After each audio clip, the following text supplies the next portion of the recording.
जय हिंद साथियों, GK GS for all exams के 23वें प्रैक्टिस सेट में मैं सोनू आप सभी लोगों का तहे दिल से स्वागत करता हूं। आज के इस वीडियो में हम 25 महत्वपूर्ण GK GS for all exams के लिए पढ़ेंगे। तो आइए बिना देरी किए हुए वीडियो को स्टार्ट करते हैं।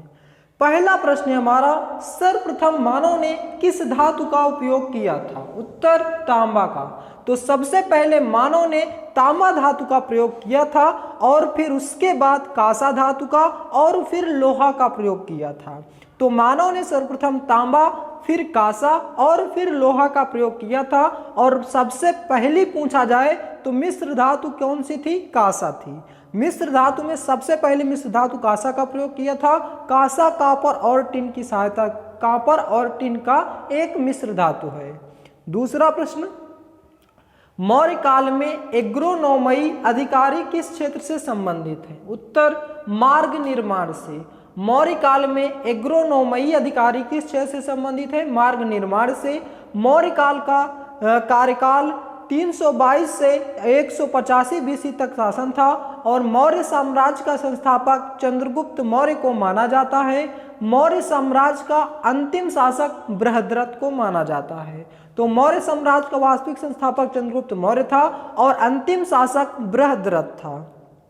नेक्स्ट, वुड डिस्पैच किसके शासनकाल में आया था? उत्तर लॉर्ड डलहौजी के शासनकाल में आया था 1854 ईस्वी को। तो वुड डिस्पैच लॉर्ड डलहौजी के शासनकाल में 1854 ईस्वी को आया था। वुड डिस्पैच को अंग्रेजी शिक्षा का मैग्ना कार्टा कहा जाता है।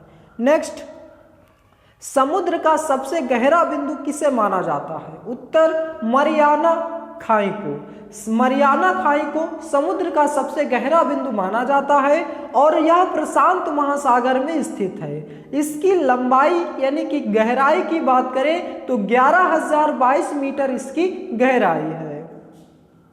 नेक्स्ट, किस ज्वालामुखी को भूमध्य सागर का प्रकाश स्तंभ कहा जाता है? उत्तर स्ट्राम्बोली लिपारी द्वीप में स्थित है। इसे भूमध्य सागर का प्रकाश स्तंभ कहा जाता है।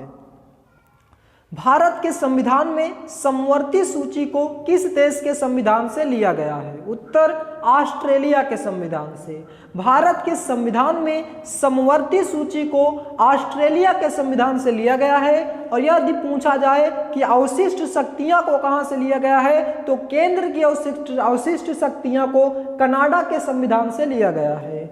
उपराष्ट्रपति के पद को यूएसए के संविधान से, मूल अधिकार को यूएसए से और राज्य के नीति निर्देशक तत्व आयरलैंड के संविधान से और एकल नागरिकता का प्रावधान ब्रिटेन के संविधान से। तो ये सभी के सभी एक्स्ट्रा फैक्ट आपको याद रखनी है, बहुत ही महत्वपूर्ण है, एग्जाम में कई बार पूछे गए हैं। योजना आयोग का गठन कब किया जाता है? उत्तर 15 मार्च 1950 को योजना आयोग का गठन किया गया था और इसे निरस्त कब किया गया था? 13 अगस्त 2014 को इसे निरस्त कर दिया गया था और इसके स्थान पर नीति आयोग बना था 1 जनवरी 2015 को। और योजना आयोग क्या है? यह एक संवैधानिक निकाय नहीं है। तो याद रखना है, योजना आयोग का गठन 15 मार्च 1950 को हुआ था और इसे 13 अगस्त 2014 को निरस्त किया गया था और इसके स्थान पर नीति आयोग 1 जनवरी 2015 को बना था। मिली जुली खेती से क्या तात्पर्य है? उत्तर कृषि एवं पशुपालन दोनों। मिली जुली खेती से तात्पर्य है कृषि एवं पशुपालन दोनों कार्य करना।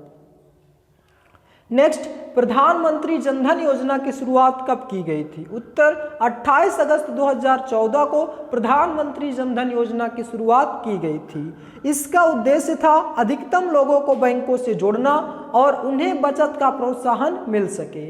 यह योजना मिनिस्ट्री ऑफ फाइनेंस के द्वारा संचालित की जाती है। विश्व ओजोन दिवस कब मनाया जाता है? उत्तर 16 सितंबर को विश्व ओजोन दिवस के रूप में मनाया जाता है। और विश्व रोगी सुरक्षा दिवस कब मनाया जाता है? 17 सितंबर को मनाया जाता है। आरपीएफ स्थापना दिवस कब मनाया जाता है? 20 सितंबर को।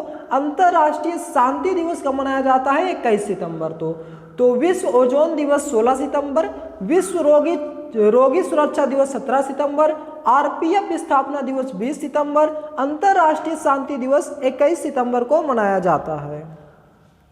द फ्यूचर ऑफ इंडिया पुस्तक के लेखक कौन है? उत्तर विमल जालन। विमल जालन द फ्यूचर ऑफ इंडिया पुस्तक के लेखक हैं। और माई कंट्री माई लाइफ पुस्तक के लेखक कौन है? Lal Krishna Advani. Lal Krishna Advani my country my life पुस्तक के लेखक हैं। और विंग्स ऑफ फायर पुस्तक के लेखक हैं एपीजे अब्दुल कलाम। बास्केटबॉल में कितने खिलाड़ी होते हैं? 5। बास्केटबॉल में कुल 5 खिलाड़ी होते हैं। और रग्बी फुटबॉल की बात करें तो टोटल 15 खिलाड़ी होते हैं। और कबड्डी और नेटबॉल की बात करें तो 7 खिलाड़ी होते हैं। गणगौर उत्सव किस राज्य में मनाया जाता है? उत्तर राजस्थान में। राजस्थान के प्रमुख उत्सव की बात करें तो गणगौर उत्सव, मोमासर उत्सव, पुष्कर मेला उत्सव, बूंदी उत्सव, चंद्रभागा उत्सव, मत्स्य उत्सव, कोलायत उत्सव, मरी महोत्सव, ये सभी के सभी उत्सव कहाँ मनाए जाते हैं? राजस्थान में मनाए जाते हैं।